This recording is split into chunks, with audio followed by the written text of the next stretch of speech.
Welcome back to my channel, Supercarlsunday, and it's a new week and we've got a new job. Here it is. So it's a Land Rover Discovery, and you will not believe what's happened to this one. So the job I'm doing this week, you just will not believe.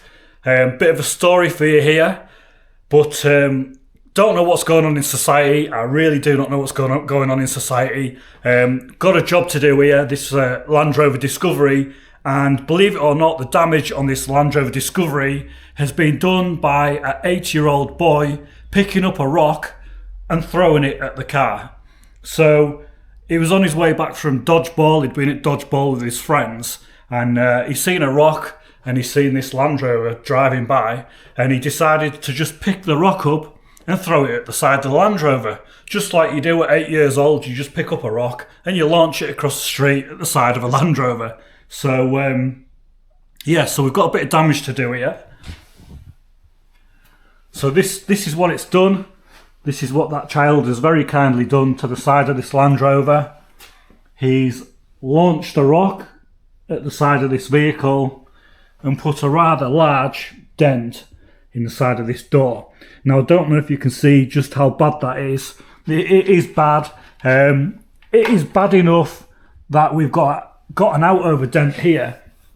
So because the panel's been smashed in there, it's actually pushed it out here. So I've got quite a bit of panel work to do there. I don't know if them doors are aluminium or not. If they are, it's going to make things even more interesting. If it's a steel door, well then we'll get the puller on it, get the weld on dent puller on it, and we'll use that to pull it out first, and we'll ease that down, the out over down, and then we'll be able to finish it off with a bit of filler, get it in primer, and hopefully blend the colour in. So we've got a bit of length of door there. If we can keep the repair as far back as possible, hopefully we'll be able to blend the colour just down this door, but we're going to have to go into the quarter. But what I've noticed with this quarter panel is this side's been repaired before. It's had some paint. I noticed it as soon as I cleaned it down. I could tell by the finish up on the edges. You probably can't see. I could tell down this edge, move it about a bit. It's had some paint before, and there is, I don't know if the camera's picking it up here, but there's a bit in there somewhere. You might be able to see it. There's a few bits like that in it. It's not really a mega bad job. But yeah, you can see it's got a few bits in it. They've possibly gone onto this line, which is where I want to go. I think it's a slightly different colour to above. So, and it looks like they've possibly took the, I think they've took the base coat across all of the door rather than doing a blend. I'll be looking to do a blend. Hopefully I'll get away with it. But yeah, so yeah, just don't know what's going on in society. If I'd have launched a brick at the side of a car when I was a child, I'd have been up for the high jump. There'd have been hell on. I don't know. It's a crazy world. I spoke to the father of the kid, and he was told by the person that got the quote off me to do the repair. He was told how much it was going to be, and I said, look, there's a third party involved here. I'd rather you get the money off him first, and then the problem's not with him anymore. It's not between you and him anymore.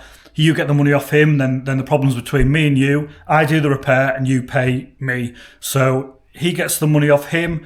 The father of the boy that's damaged the car, he's got the money, and then I do the work, and then he pays me. Anyway, the father got in touch with me because he said, I'm this, obviously what's happened with the car. We had a bit of chat about it. He admitted that he's a bit soft on him, and he wasn't happy to pay it, but he just paid it. He was quite relaxed about it, to be honest. He said kids will be kids, and I guess it's a growing curve. It'd have been a growing curve for me because most likely I'd have got a good hiding. No, I don't. I tended to get away with things like that a bit better than I did if I told my parents to fuck off. If I told them to fuck off, it would have been a bar of vanish in the mouth and a slap round the face, slip around the back of the head or something. But it would have been a few days in my room, definitely, for doing some damage like this. Anyway, let's get bashed on with it. So we've removed that plastic trim, and we've removed a plastic trim down here. So we've got them out the way, ready to do the repair. Last thing we want to do is to scratch them trims. So the best thing to do is just to remove them and get them out the way. Now, looking down the side of the door, you can see just how bad it is. It is quite a bad one, this one, really. It's, yeah, I would say not a massive repair, but it is still an awkward repair. So it's had a repair before. I found a bit of mapping up here somewhere where it's got some filler in it. So obviously that's been repaired. There's some scratches on here. It's got filler in here, so it's had previous damage through there. I've learnt that now. But yeah, so we've got that. We've got the trim off down there. Obviously we can see the damage there. It's got an out over there, in over there. So we need to get on and get this repaired. And I mentioned before about we didn't know if it was aluminium or not. So I've got a magnet. And that is exactly what we wanted.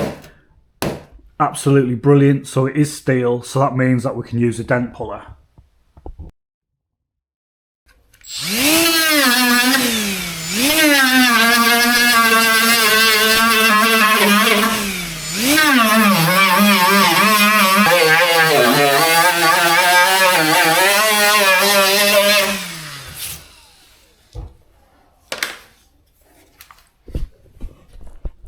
Now then, I wasn't expecting that. So, as we can see there, we've got a lump of filler in there.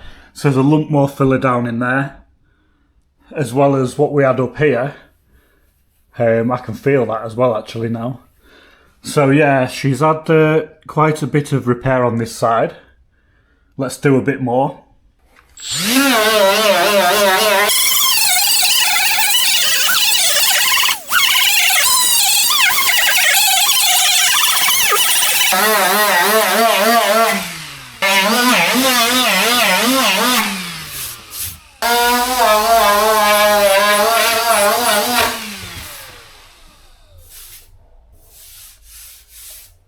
So yeah, this old repair's really starting to open up now, and you'll see you've got filler on top of paint, so that's a big no-no.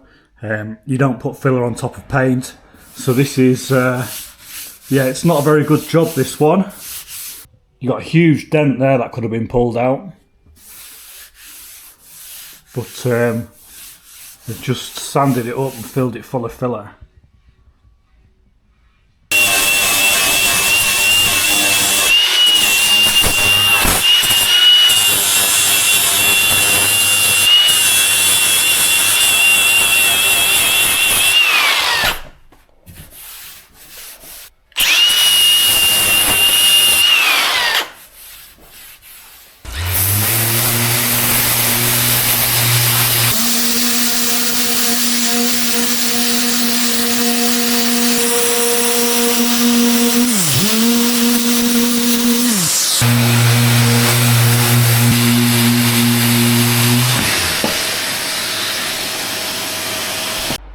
So in previous videos where I've said that no job ever goes to plan, well, here is another fine example. So this repair is turned into a lot bigger than what we thought. So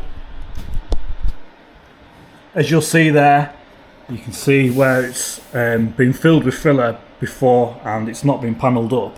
So you've got all this is still dented in, all dented in here, a load of previous damage, and they've just filled it, and they didn't even strip the paint off a lot of it. We've got this high spot here, and I thought that was an out over from the damage down here.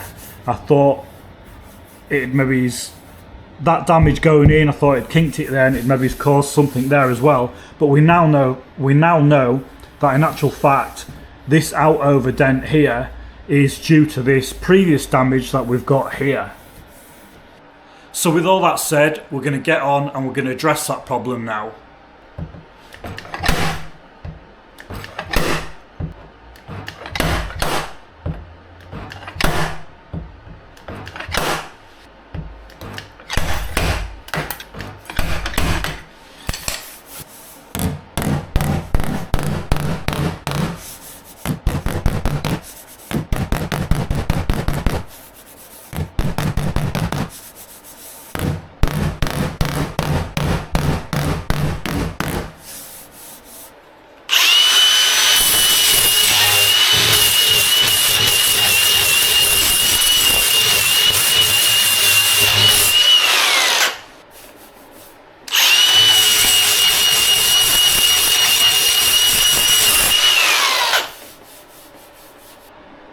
So we've got that pulled out with a weld on dent puller now. We've dressed it all up and it's looking pretty good. So that's the machine there, that's the unit, the weld on dent puller. And obviously you've seen it in action. It's just basically a weld on slide hammer. So you press that button, it welds on, you use a slide hammer, you twist it off. Nice and simple. So with that job done, we're going to get some filler in it next, and we're going to be using this metal filler. So there's a couple of different metal fillers that I use, but this is on Amazon, so it's handy being able to get it delivered to my door.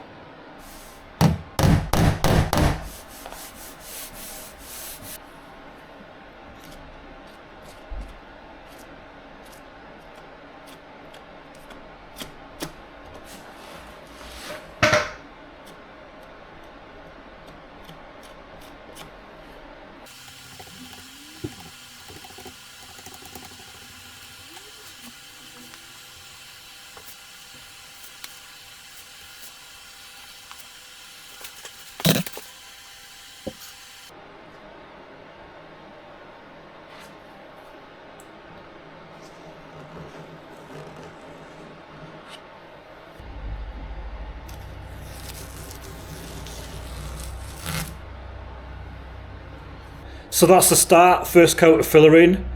We'll let that go off overnight and we'll come back and we'll finish it off tomorrow.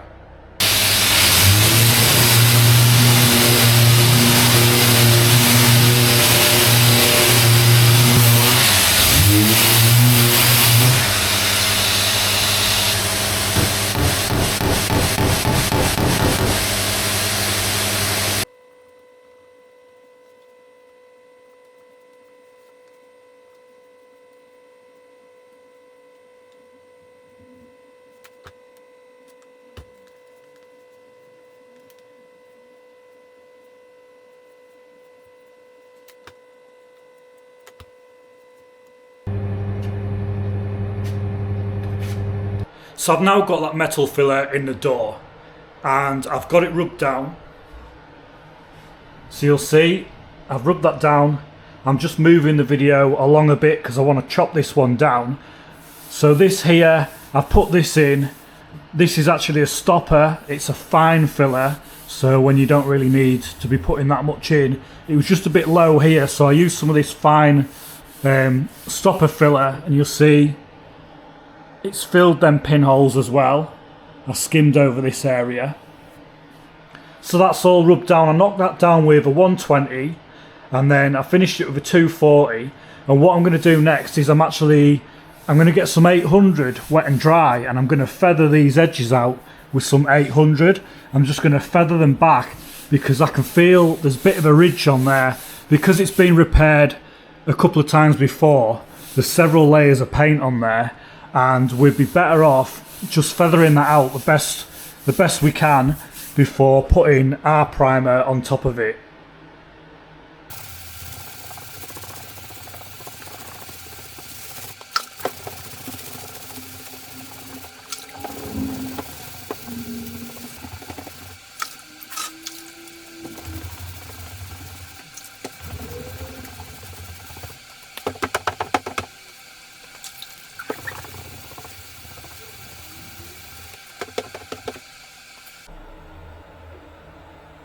You'll see I've got that all prepped up now with the 800, and I've now masked it off, and the next stage is to get it in high build primer.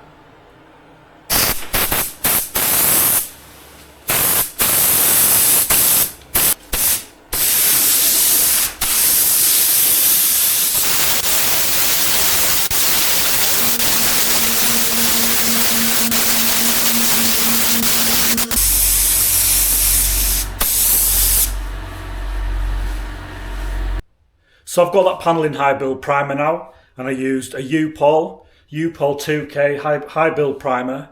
And the next job, what we're going to do is we're going to use this satin black and we're going to get it in a guide coat. So the guide coat, that's going to be used to prep the panel up. So we'll be able to knock that primer down and see the shape of it, see what the shape's looking like after the repair. Also to see how much primer we knock down so that we don't go through. Last thing we want to be doing really is going through. But on a job like this, with it being repaired before and having several coats of primer on before and paint, it might be that we end up having to prime this again anyway.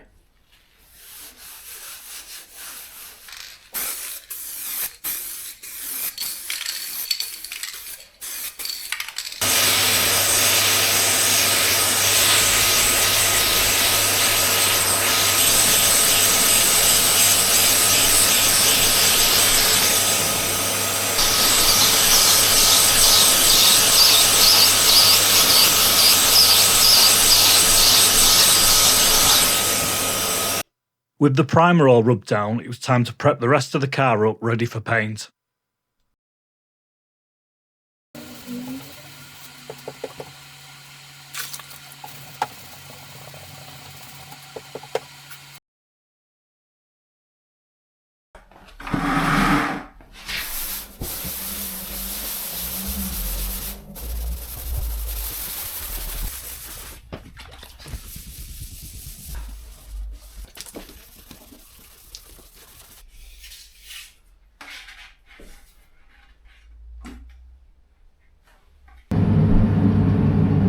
So we're all prepped up, we're masked up, and we are ready for paint. So I'm not quite sure how this video is going to turn out when I get it complete. I can tell you that within doing this job, I've actually had a couple of days in hospital. I had suspected cordia equina syndrome, is it? Obviously, I've been struggling with my back for some time since I lifted that engine doing the GPZ 900 project. Warning there, always be careful when you're lifting stuff. Says me. Wish I'd have thought on. I mean, I've got an engine hoist there, I should have used it. Stupidly, doing the video, I just lifted the engine. I thought I was strong enough to lift it. I didn't think I was going to have the problems I had lifting it, but hey ho, got caught out and I've caused myself some problems. So what's happened is I've been bashing on and off work. Obviously I own my own business, so without me working I can't pay the bills. I'm having to work consistently. I've brought down the jobs I'm doing. I'm not doing as many jobs as I was. Generally sort of doing one job a week now. I have been sort of a bit picky about when I'm doing the jobs. I'm trying to sort of box smart with the work. Basically what happened is I've had sciatica, I've been doing all sorts of things to try and get over this injury. I can't tell you the amount of stuff I've bought from a bar that I've put in my doorway to hang from to relieve the pressure in my disc, because that's usually what happens. You end up with a disc bulge, you're sort of compressed in your spine, herniated disc. So it moved, because it had moved from one leg into both legs. It can be quite serious. So basically sciatica moved from one leg into both of the legs. My legs were like jelly. My feet were burning. I had pains in the back of both my knees. I had sensation in my penis. So I had a tingling sensation in my penis, a warm feeling underneath my ball area, my scrotum area. I had a lot of sensations going on around that area. Not nice, worrying, really worrying. So I was going to go and see my osteopath, and my osteopath said to me, please do me a favour, you need to ring A&E, you need to go to A&E now. It's quite serious from what you're telling me. Pins and needles in my feet, burning in my feet, up my legs. So she said this is more of a central problem that you've got. You need to be going to A&E. So I rang up 111 and they said, you know, yeah, she's right what she's saying, you need to get here within the hour. So I got there, I got checked out.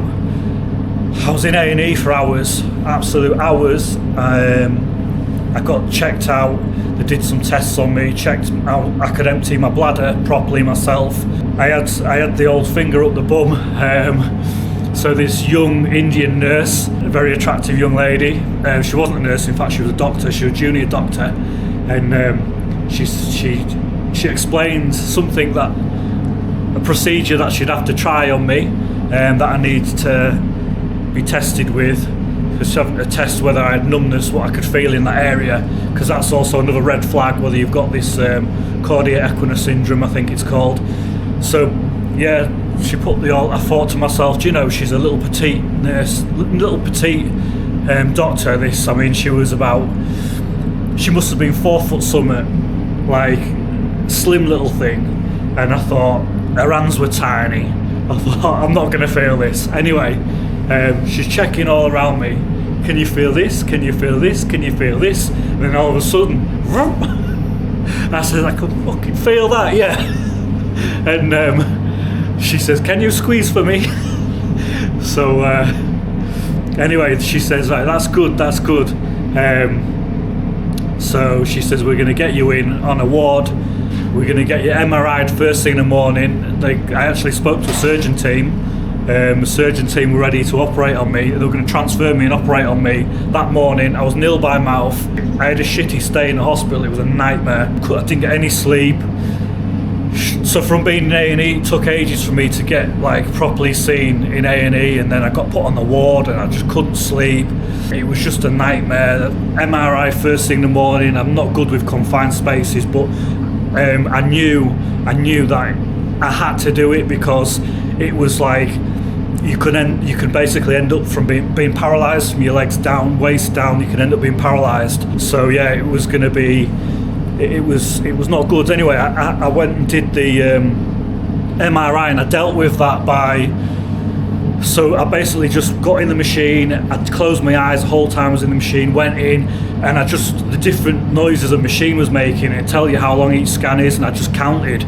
I counted to deal with it, and then on to the next one, and I just got through it. And before I knew it, the scan was over, and I was out, and it was done, and that was a big part done. And then I just knew it was getting the results and seeing if I was going to have this emergency operation or not.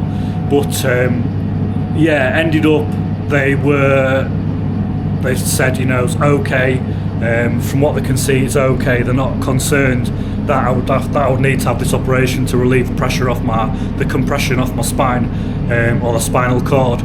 So basically, painkillers, come home, and it eased. It started to ease up, which is why I've been able to get back out onto this job. It's life.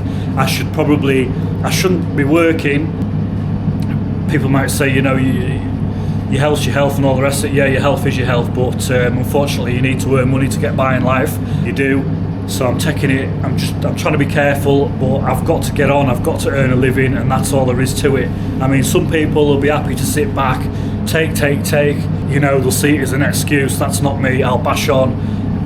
I've also found out through the scans, which I wouldn't have known through the MRI scans, I've actually got moderate to severe arthritis. So I've got moderate to severe arthritis in my spine. Don't really know much about that yet. I mean, I'm grafting on, and I get throbbing in my back. I do get throbbing pain in my back, but I just get on with it. When you're working, you just get on, you push through it, and you work, and you just get on. Not one for painkillers really. I tend to be good with the pain. Yeah, but it'll be throbbing at the end of every day. My back will be throbbing, and I just go in and I lay on the floor and I do different things to relieve it.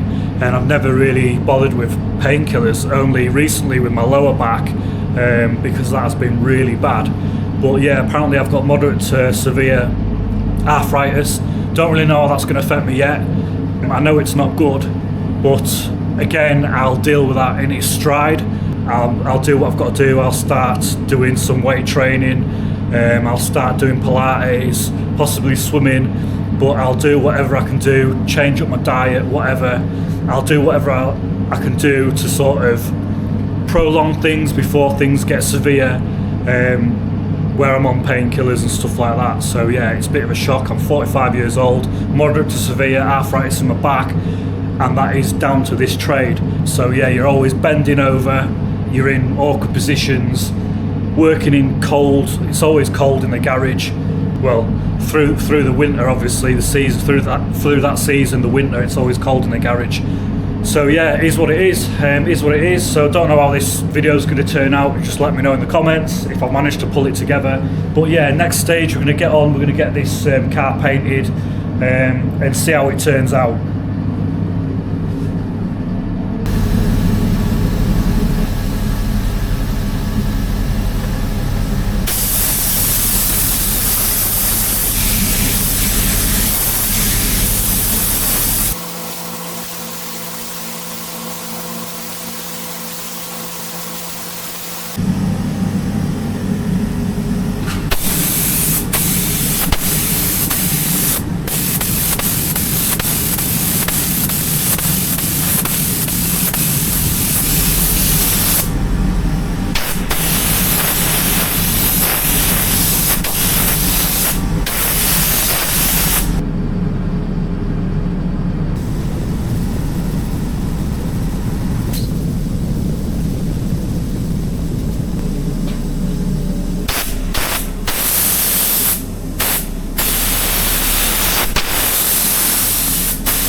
I'm on the final stages of this job now, and if you're wondering what I'm doing sanding the paintwork down again, this stage is to remove any dirt that might have landed in the paint.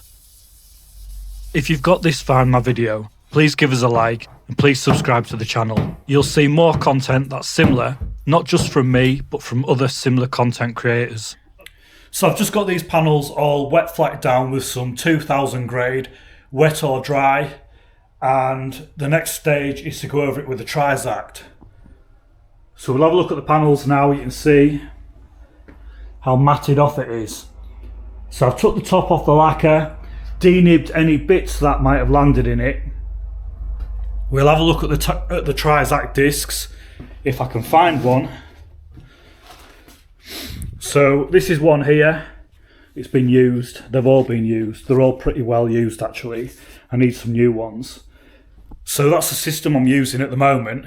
The Trizact discs just takes out the scratch marks out of the 2000 grade that I've just wet flacked with. It says on the polishes, well, the buffing compound when you get them, that they'll take out scratches down to 1200. Most of them say that.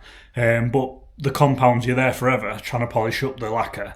It takes just absolute ages.